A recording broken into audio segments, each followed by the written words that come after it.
ओम नमो नारायणाय नमः। नमस्कार दर्शकों, आप सभी का हमारे YouTube चैनल आरची की आराधना में स्वागत है। हिंदू धर्म में पूर्णिमा तिथि का विशेष महत्व होता है। खासकर कार्तिक पूर्णिमा का महत्व कुछ ज़्यादा ही बढ़ जाता है, क्योंकि सभी श्रद्धालुओं में कार्तिक पूर्णिमा को लेकर बहुत ही ज़्यादा उमंग और उत्साह देखने को मिलता है। कार्तिक पूर्णिमा को देव दिवाली और बैकुंठ चतुर्दशी के नाम से भी जाना जाता है। इस दिन दीपदान, स्नान एवं धर्म कर्म के कार्यों को करने से किसी भी जातक को जन्मों जन्मों के पापों से मुक्ति मिल जाती है। इस दिन व्रत व कथा श्रवण का भी विशेष महत्व हमारे शास्त्रों में बताया गया है। आइए आप और हम मिलकर श्रवण करते हैं बैकुंठ चतुर्दशी की पावन व्रत कथा का। प्रेम से बोलिए विष्णु भगवान की जय।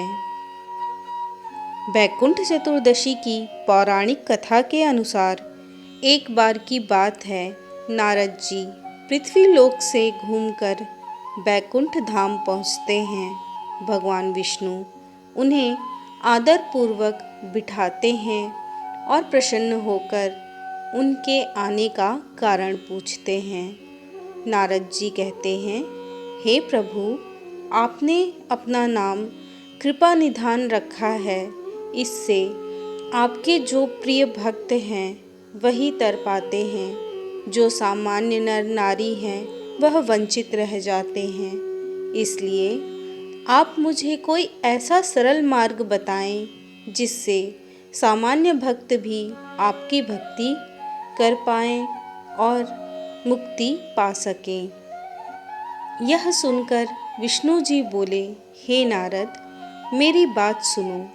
कार्तिक शुक्ल पक्ष की चतुर्दशी को जो भी नर नारी व्रत का पालन करेंगे और श्रद्धा भक्ति से मेरी पूजा अर्चना करेंगे, उनके लिए स्वर्ग के द्वार साक्षात खुले होंगे। इसके बाद विष्णु जी जय और विजय को बुलाते हैं और उन्हें कार्तिक चतुर्दशी को स्वर्ग के द्वार खुला रखने का आदेश देते हैं। भगवान विष्णु कहते हैं कि इस दिन जो भी भक्त मेरा थोड़ा सा भी नाम लेकर पूजन करेगा वह बैकुंठ धाम को प्राप्त करेगा। एक और पौराणिक कथा के अनुसार एक बार भगवान विष्णु देवादिदेव महादेव का पूजन करने के लिए काशी आए।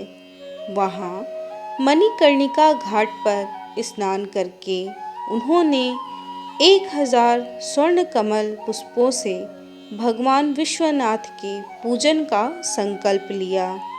अभिषेक के बाद जब वे पूजा करने लगे तो शिव जी ने उनकी भक्ति की परीक्षा के उद्देश्य से एक कमल पुष्प कम कर दिया।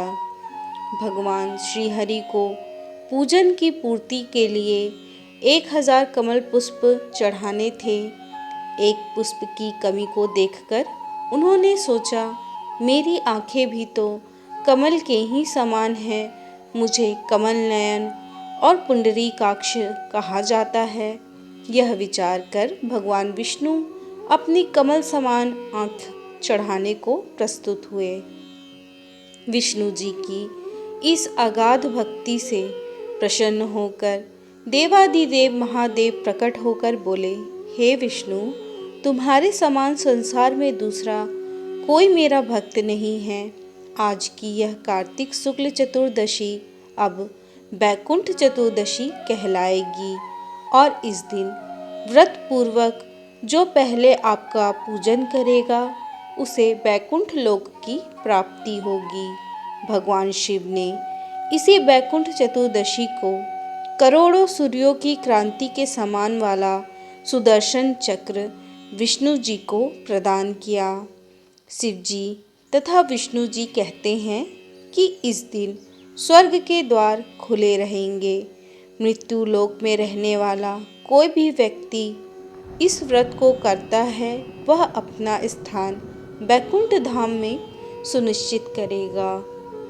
बैकुंठ चतुर्दशी की एक और पौराणिक कथा के अनुसार धनेश्वर नामक एक ब्राह्मण था जो बहुत बुरे काम करता था। उसके ऊपर कई पाप थे। एक दिन वो गोदावरी नदी में स्नान के लिए गया। उस दिन बैकुंठ चतुर्दशी थी। कई भक्तजन उस दिन पूजा अर्चना कर गोदावरी घाट पर आए थे।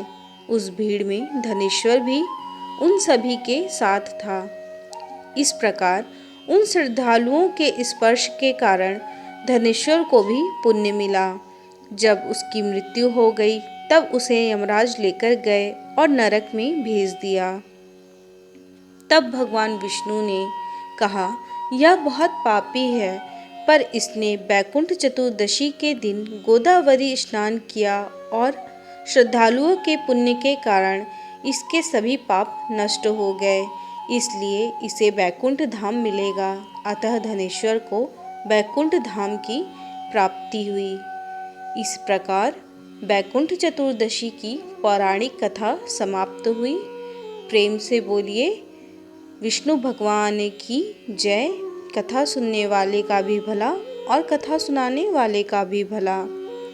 इसलिए ऐसा कहा जाता है कि बैकुंठ चतुर्दशी यानी कार्तिक पूर्णिमा के दिन जो भी व्यक्ति सच्चे मन से विष्णु भगवान की स्तुति करता है, उनके निमित्त दीप का दान नदी में या गंगा में प्रवाहित करता है, उसे जन्मों जन्मों के पापों से मुक्ति मिल जाती है। साथ ही साथ उन्हें श्री हरि विष्णु के चरणों में स्थान प्राप्त होता है, अर्थात उन्हें बैकुंठ में स्थान प्राप्त होता है। उम्मीद है आपको हमारे द्वारा सुनाई गई कथा पसंद आई होगी। अगर आपको हमारा ये वीडियो अच्छा लगा हो तो वीडियो को लाइक करना बिल्कुल ना भूलें। कमेंट बॉक्स में ओम नमो नारायणाय नमः लिखिए और हमारे चैनल को सब्सक्राइब कर दीजिए ताकि आपको पूजा व्रत त्यौहार से रिलेटेड और ऐसे वीडियोस मिल सके। धन्यवाद।